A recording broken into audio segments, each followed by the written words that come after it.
How do you enable innovation through financial stewardship?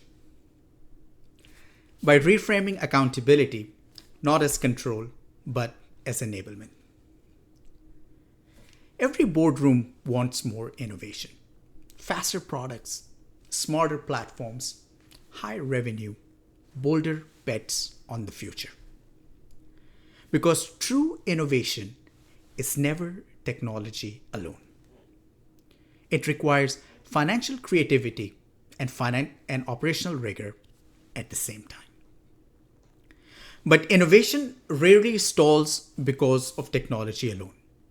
It stalls because of misaligned commercial structure. Hi, I'm Mirza Chughtai, and this is part 9 of the Long Arc series, Financial Stewardship of Innovation. Accountability is often cast as the villain. At first glance, it looks like constraint. Budgets, guardrails, procurement cycles, the very things innovators identify as levers that slow them down. Yet accountability, when stewarded with discipline, is the very lens that allows innovation to scale. And when driven by value realization, 3 things follow. The rate of innovation increases. The future outlook is de-risked through commercial levers. And the enterprise is positioned for platform and ecosystem advantage.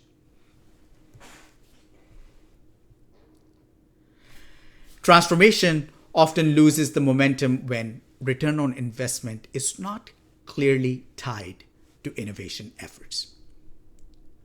When financial accountability is not bridged with technology strategy. But the ones who get this right create value frameworks that tie technology and innovation directly to business outcomes. They balance perspectives between total cost of ownership and time to value. And they move their teams beyond CapEx versus OpEx debates into outcome-based prioritization. The real question is not whether ideas exist, it is whether we can sustain them, prove them, and scale them with financial rigor and transparency. Because accountability is not a constraint. It is a competitive advantage.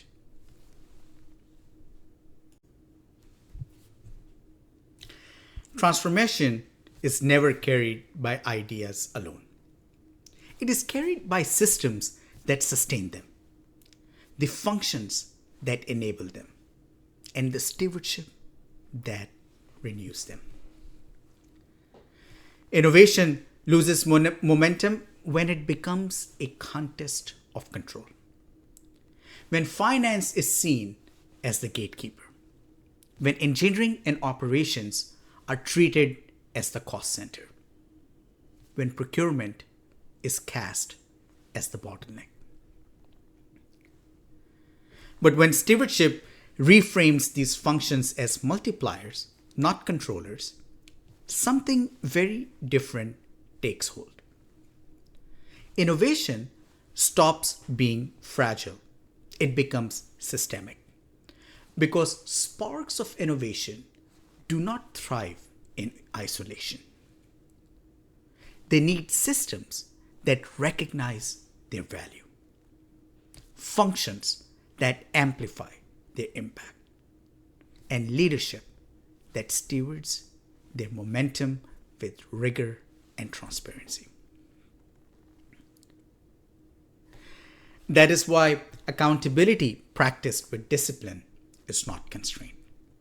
It is the architecture that sustains velocity. It is the lens through which innovation compounds. And in practice, that architecture rests on 3 disciplines. Number 1, commercial innovation. Reimagining financial leverage So every decision from on-premise to cloud, to supercloud, to AI, and soon to quantum is weighed not as expense, but as investment. Number two, shared economics, uniting finance, operations, engineering, and procurement into one economic rhythm, where signals align and decisions compound.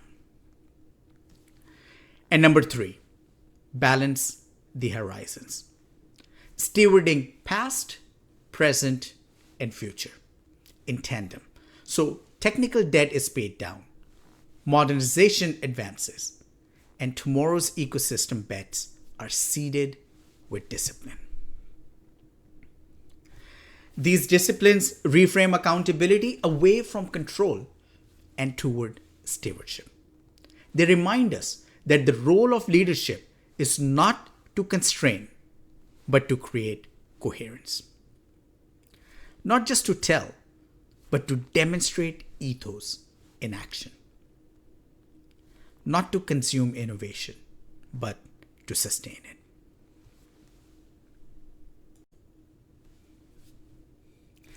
Discipline one is commercial innovation. At its core, it is the art of reimagining financial leverage. Let us begin with the problem. For decades, enterprises have been stuck in the same cycle. CapEx versus OpEx. Budget cycles versus innovation cycles. Legacy procurement versus the pace of change. Incentives that optimize for control, not outcomes. All of it trapped in a commercial structure designed for another era. Now here's the shift. Commercial innovation is about breaking that cycle. It reframes every decision from on-premise to cloud, to supercloud, to AI, soon to quantum, and even the rise of smart contracts through blockchain, where accountability is immutable, not as expense, but as investment. It asks leaders to balance the true cost and value of innovation across the full spectrum: software, hardware, maintenance, services, and human capital. Not weighed in isolation, but treated as levers in one coherent system. And it recognizes something profound. Innovation is not funded once. It is sustained continuously across cycles, across models, across ecosystems. And when organizations embrace this discipline, the payoff is unmistakable. Finance, engineering, operations, and procurement no longer pull in different directions. They move together, treating structure as leverage, not constraint. And innovation, once installed by rigid practices, becomes systemic, sustainable, scalable. Where financial structure itself becomes a lever of innovation and accountability compounds into velocity. Now let me bring this down from principle to practice. Please allow me to walk you through a real-world example where commercial innovation enabled breakthrough at a global tier financial institution. This institution faced a familiar barrier. Cloud services were being consumed a la carte. Every new workload triggered budget approvals.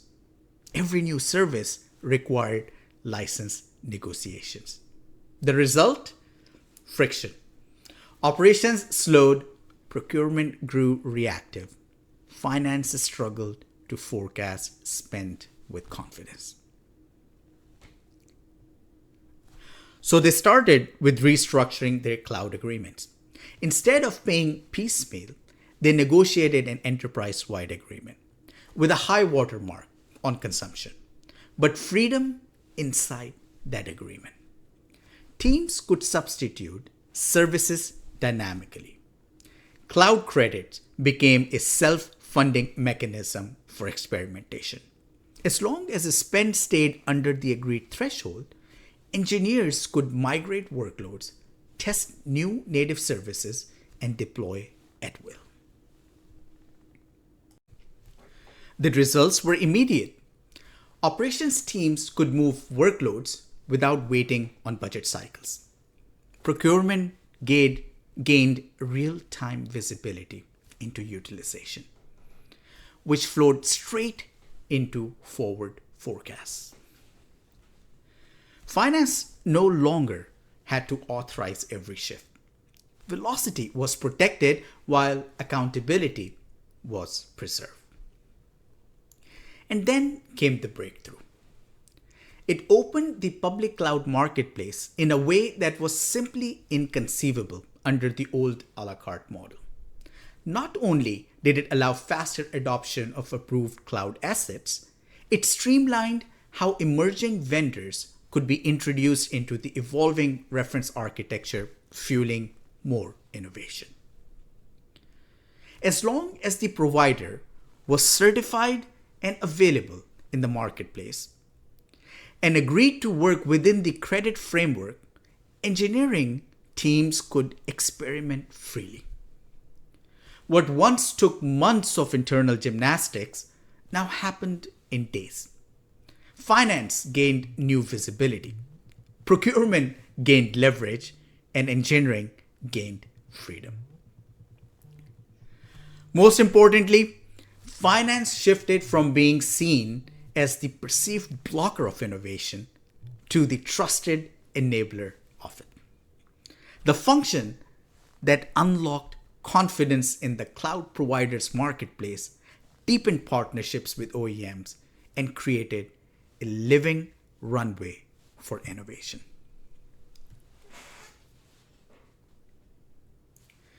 This is the essence of commercial innovation. Financial rigor that creates velocity, not friction.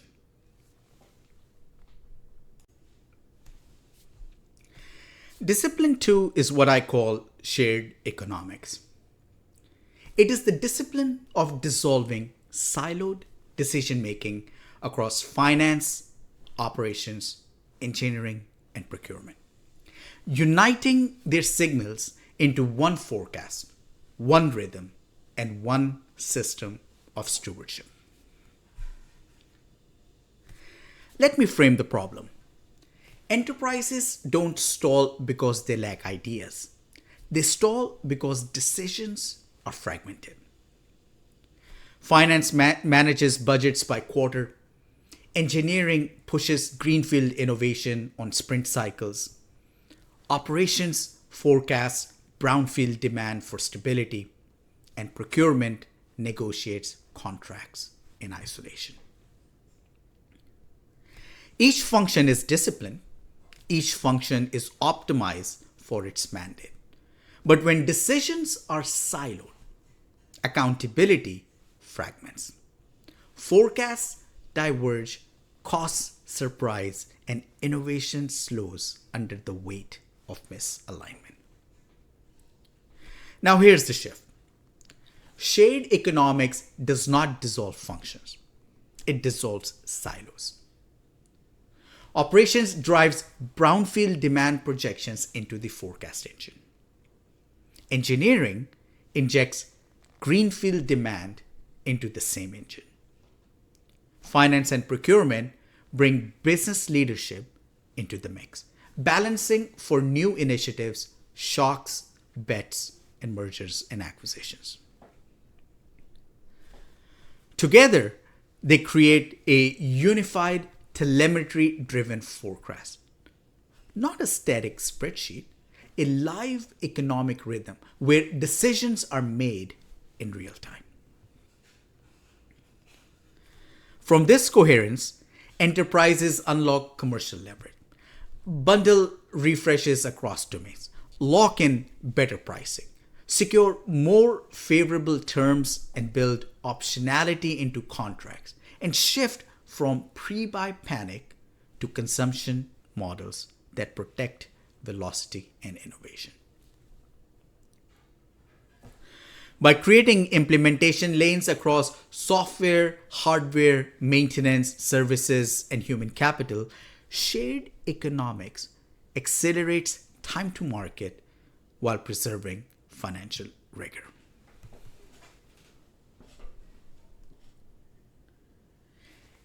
And here's the payoff. When shared economics takes hold, accountability no longer fragments, it becomes systemic. And with that shift, the enterprise gains something it has never had before: a single dynamic map of innovation in motion. All of a sudden, leaders can see every bet that is live with ROI projection showing where they are ahead and where they are behind. Where human capital is truly invested, how much is tied up in running the shop versus changing the shop? The combined risk posture of the overall enterprise, and whether to layer in more change, absorb a shock, or let the system steady. Which functions are carrying the greatest load, and where returns are beginning to diminish? And most importantly, the precise choke points in the path of innovation, revealed through the lens of financial stewardship. This is not visibility for optics. It is visibility that drives action. Because when finance, operations, engineering, and procurement share one rhythm, the enterprise no longer guesses. It decides. It no longer reacts. It stewards. And in that stewardship, innovation becomes not just faster, but inevitable. Let me ground this in reality. A real-world example where shared economics unlocked coherence at a global wealth management enterprise. This was a top 50 firm that had pursued an aggressive M&A strategy. 4 large acquisitions in rapid succession. The result? Market dominance. A go-to platform for both independent wealth advisors and major firms, serving national and international markets. But with scale came complexity. After the acquisitions, leadership paused for 12 months. The goal was stability. Keep serving clients and advisors while assessing synergies across the newly shaped enterprise. What they discovered was daunting. Their economic rhythm was not just one set of finance, operations, engineering, and procurement. It was 4 sets, multiplied across 4 newly acquired entities, 4 different cadences, 4 different demand signals, 4 different procurement models. At the center of their business value was a data platform that powered a 3-tier environment. First, end clients, who relied on real-time access to portfolios. Second, independent advisors managing multi-million-dollar books of business. And third, wealth management firms managing portfolios worth billions. In this environment, compliance was non-negotiable. Historical accuracy was sacred, and downtime was unacceptable because the enterprise had no direct influence over customer adoption. 3 imperatives emerged. First, move from 4 fragmented on-premise data centers to cloud and SaaS. Second, establish a central approach and rhythm for procurement. And third, create a new central data repository with rigorous validation, reconciliation, observability, and accuracy checks. In this three-tier environment, the stakes were unforgiving. For wealth advisors, even an hour of downtime meant portfolios were frozen in place, careers and reputations on the line. A missed forecast could mean regulatory breach, reputational damage with billion-dollar clients, and the erosion of trust that underpinned the entire platform. Shared economics became the catalyst. Instead of each acquired entity running in isolation, finance, operations, engineering, and procurement began feeding their signals into a unified forecast. Operations drove brownfield demand. Engineering injected greenfield demand. Finance and procurement balanced for shocks, bets, and regulatory mandates. Instead of chasing variances after the fact, leaders could now anticipate shifts, align investments, and create leverage before shocks turned into crisis.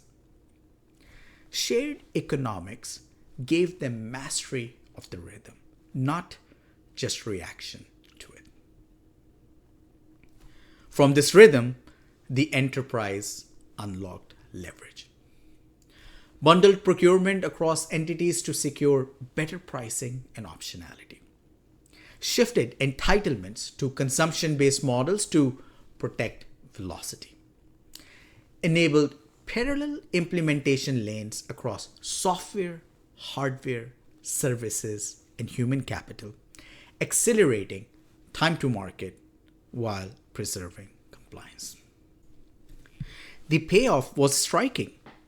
A central, secure, compliant data repository was delivered that could generate AI-powered accelerated insights for clients, advisors, and firms alike.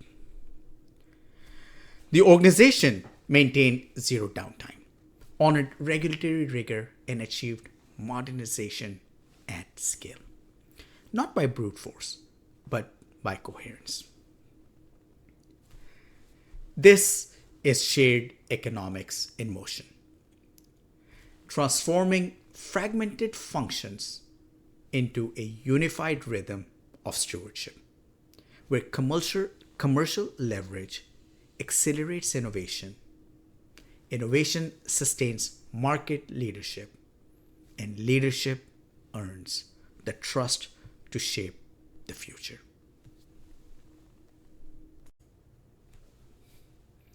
And our final discipline for part 9, discipline 3, balance the horizons. To drive lasting innovation, financial stewardship must be built into the architecture.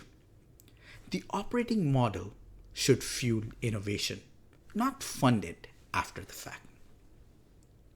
Here's the challenge.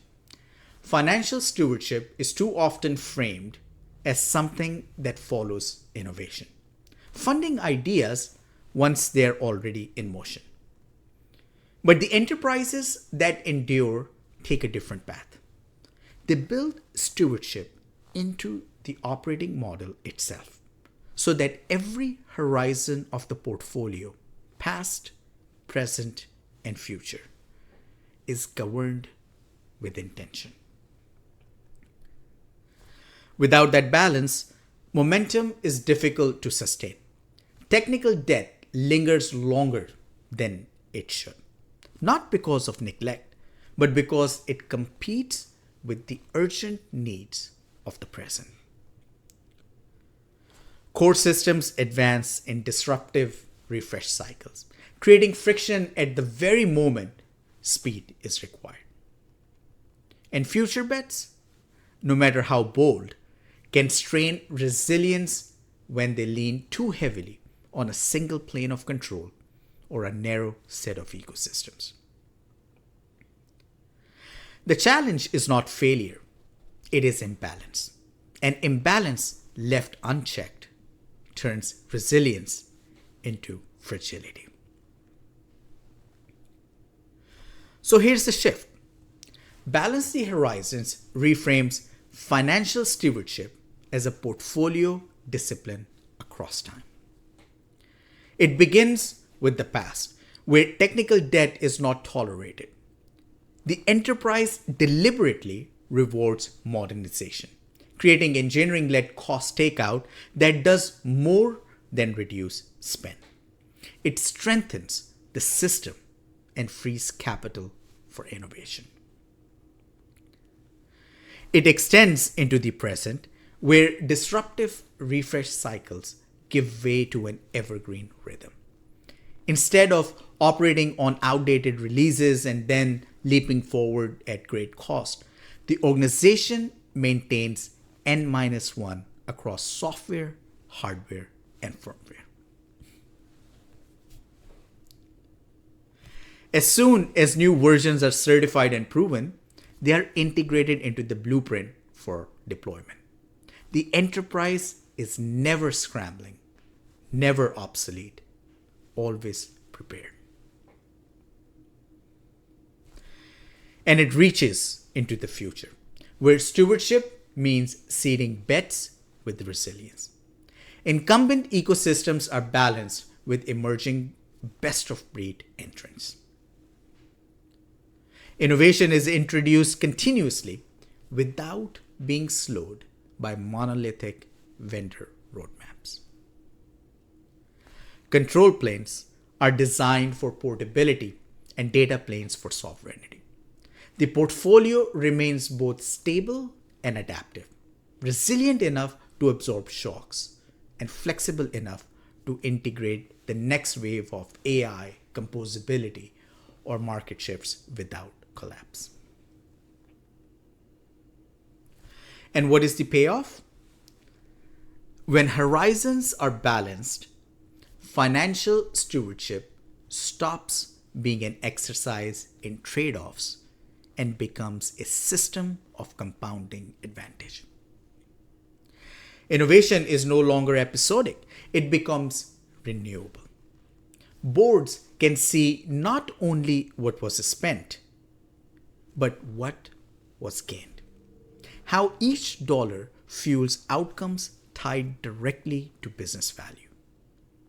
How commercial levers enable resilience, reduce exposure, and de-risk the future outlook. How the enterprise is positioned for platform and ecosystem advantage. Each horizon, when stewarded well, funds the next. Modernization creates the capacity for evergreen adoption. Evergreen adoption creates the stability for bold future bets. And future bets, when seeded with discipline, sustain the cycle of renewal.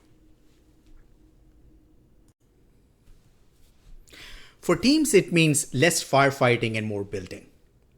For leaders, it means decisions that compound rather than collide. And for boards, it means innovation that is not only funded, but governed across time.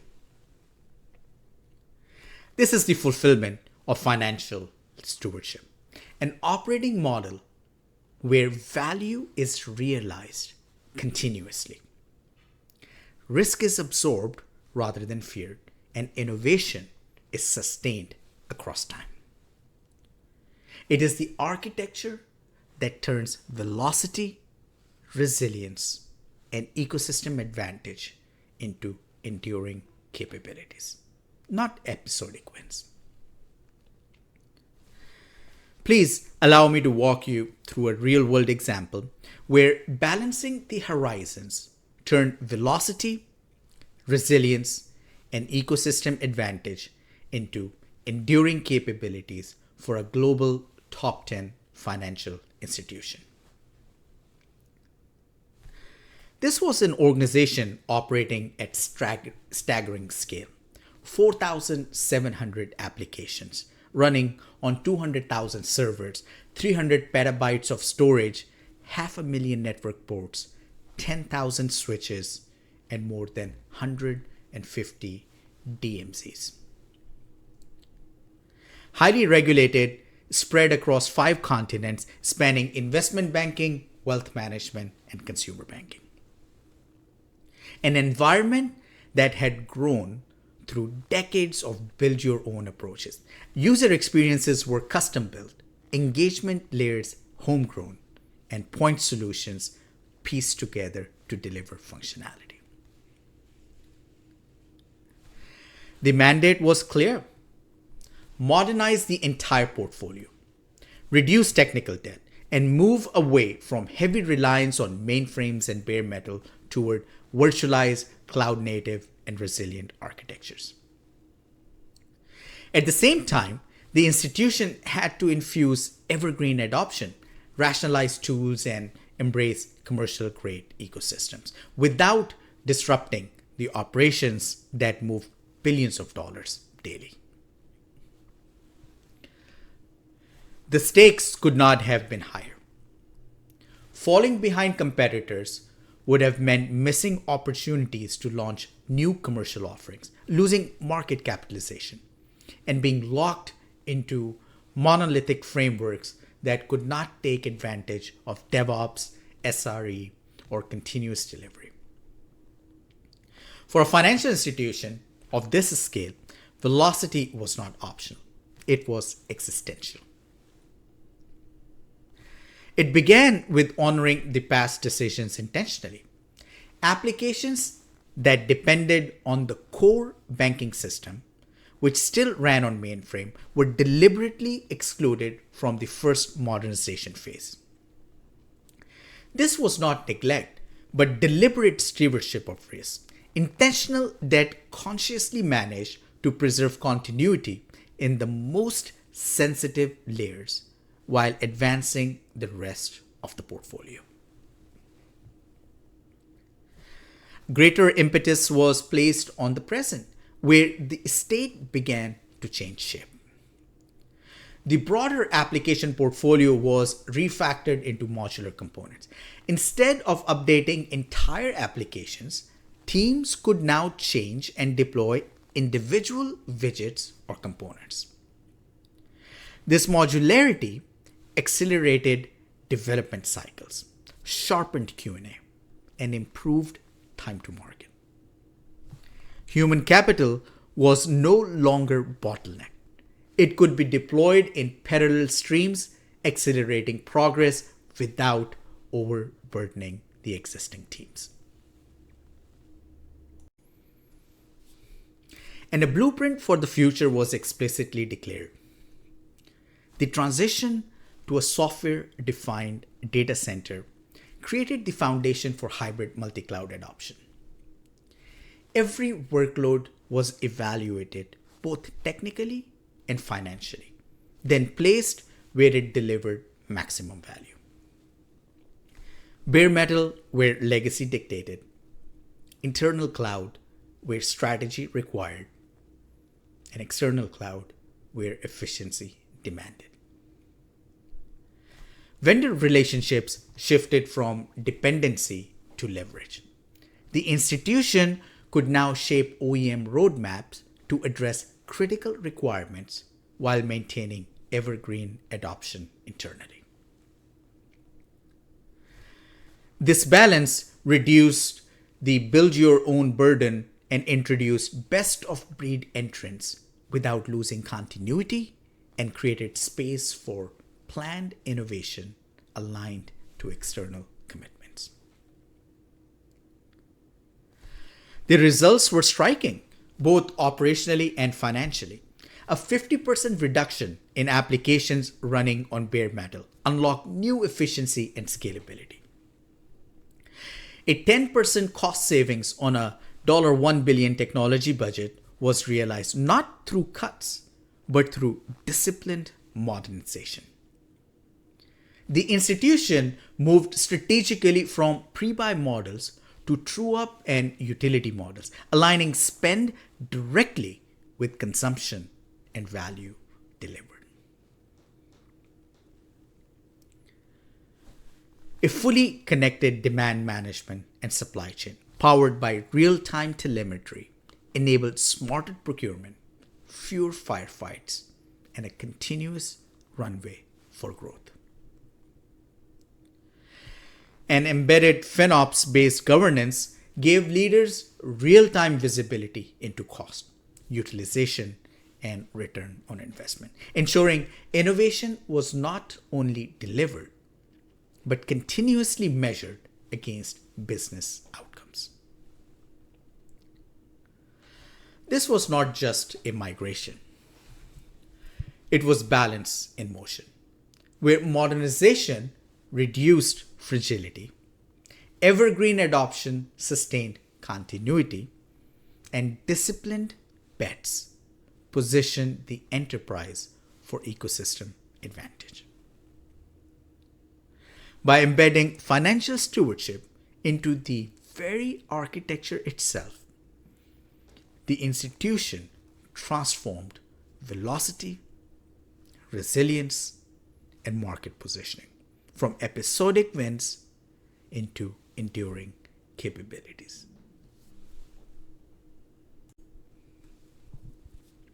Now for the closing reflections. In every enterprise, the appetite for innovation is infinite, but the capacity to sustain it is not. The difference between those who experiment and those who endure is not the number of ideas they generate or even the boldness of their bets. It is the discipline with which they steward innovation as a portfolio. Commercialized, governed, and balanced across horizons. Because innovation that cannot be measured cannot be defended. Innovation that cannot be financed cannot be scaled. And innovation that cannot be stewarded cannot endure.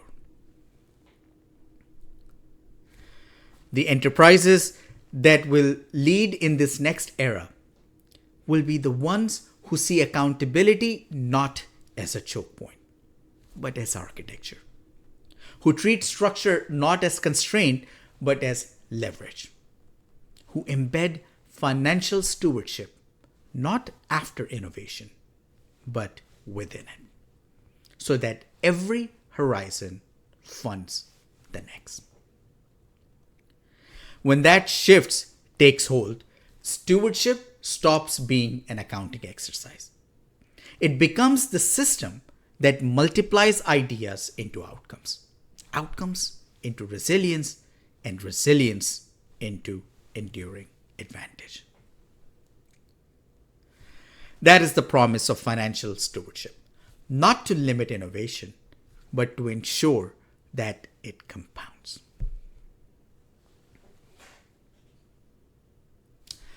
So let me leave you with a few questions to take back into your own enterprise.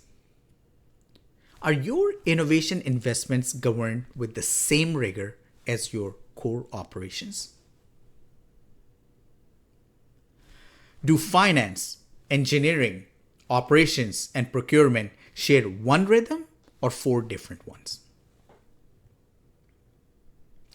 How balanced are your horizons, paying down the past, refreshing the present, and seeding the future? And where is accountability still treated as constraint rather than leverage? Because the way you answer those questions may determine not just the pace of your innovation, but whether it endures. I'm Mirza Chughtai, and this is The Long Arc. Today, we explored part 9 of our series, Financial Stewardship of Innovation. And next up is part 10, Leading Through Inflection Points, the final chapter in this 10-part journey. Until then, let's keep building systems that sustain innovation.